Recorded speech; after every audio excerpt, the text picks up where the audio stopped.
ہماری jail trial چل رہی تھی اڈیالہ میں، اور وزیر اعظم عمران خان صاحب نے کہا کہ 2025 جو ہے وہ تبدیلی کا سال ہوگا۔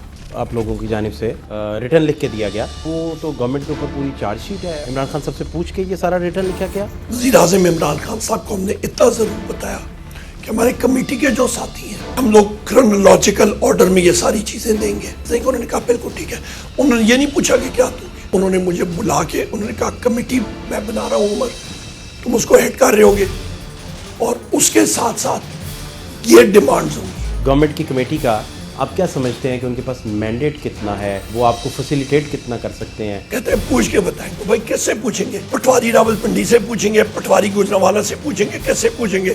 فیصلہ کریں اور آگے بڑھیں۔ خان صاحب کہہ رہے ہیں کہ سنجانی رک جانے میں کیا حرج تھا، تو پیچھے رک جاتے۔ جب چیز ڈی چوک کے بارے میں ڈیسائیڈ ہوگی ہم لوگ آ رہے ہیں تو بات ختم ہوگی، ہم لوگوں نے ادھر ہی آنا تھا۔ سنجانی ہمارا ٹارگیٹ ہی نہیں تھا۔ دو غلطیاں جو وزیر اعظم عمران خان صاحب بھی اعتراف کر چکے ہیں، ایک تو جنرل باجوہ کی ایکسٹینشن، دوسری جو چیف الیکشن کمشنر کی تعیناتی۔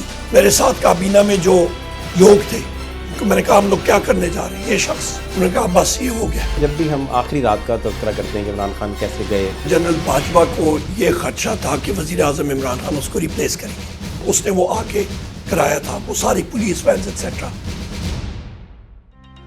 دیکھیے بات نکلے گی آج شام 7:03 پر صرف دنیا نیوز پر۔